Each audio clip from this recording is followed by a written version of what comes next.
Alexander dips the large black feather into the teacup and stirs the contents gently.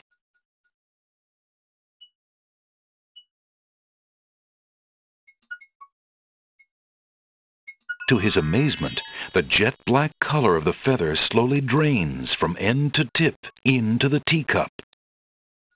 The teacup mixture blackens and thickens to a paint-like consistency. Alexander carefully puts it away, discarding the drained feather.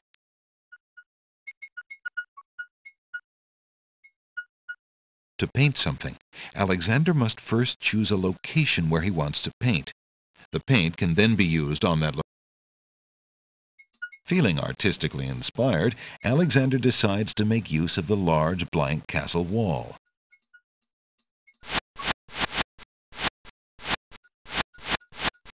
Ah, a doorway.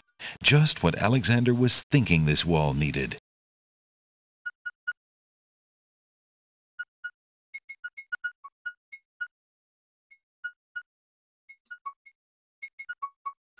With trepidation, Alexander gathers his strength for the enchantment of the painted door. Magic paint, black as ink, bring to life what I think, make it real what I draw, according... The spell worked. The door has magically solidified. Eager to be inside the castle at last, Alexander opens the enchanted door and steps inside. The magic paint door fades back into the wall. So much for an easy exit. Alexander opens the dungeon door and slips inside.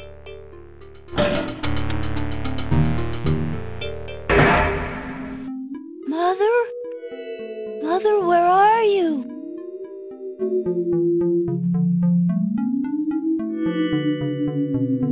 What's the matter, little boy? I'm lost. I can't find my mother. I don't know why she would just leave me here.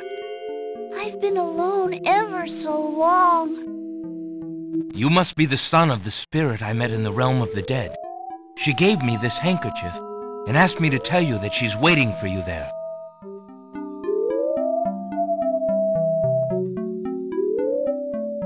It's Mama's. It even smells like her.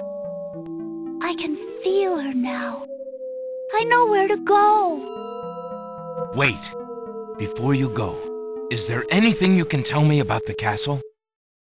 I like to play in secret places. In the basement behind the Man of Steel is a door. Nobody except me knows it's there anymore.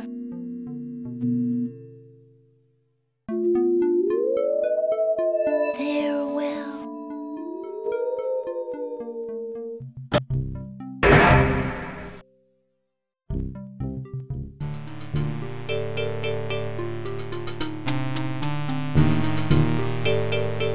Alexander decides to find out what's on the other side of that door.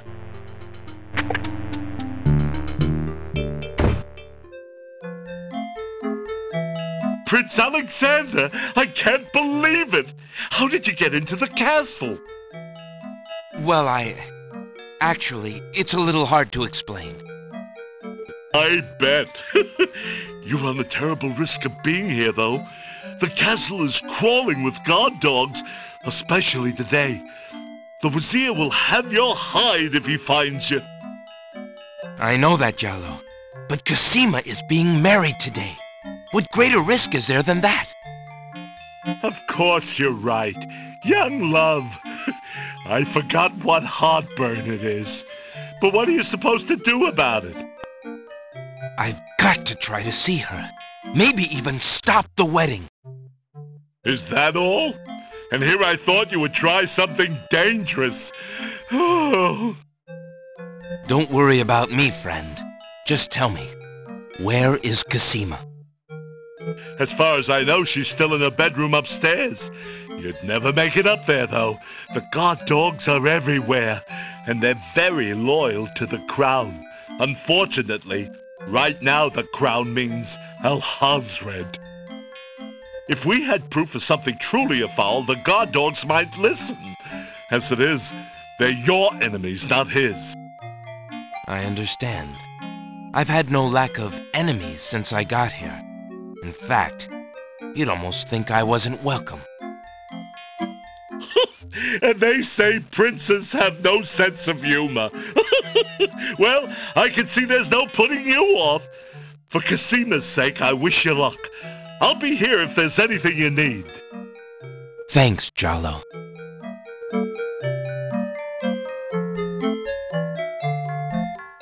I've been thinking of what you said about swapping a replica for the genie's lamp. I got this lamp from the old lamp seller in town. Do you think it will pass?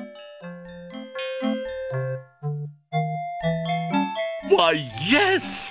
It's an exact replica. That's amazing. How did you guess?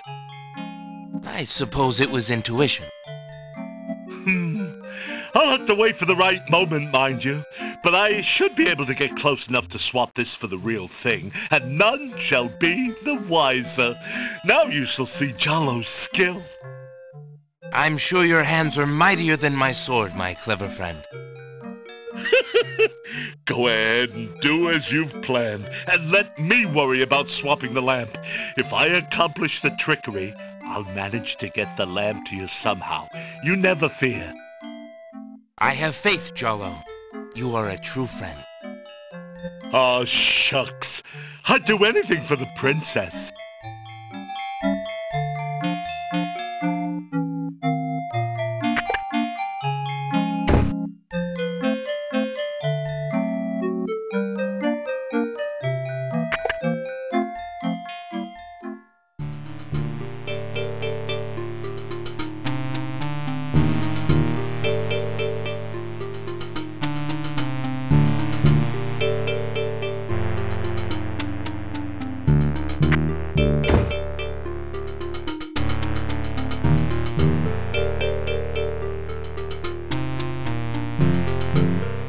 Remembering what the little boy ghost said, Alexander experiments with the suit of armor. He pushes down, then pulls up on the knight's right arm. A secret passage.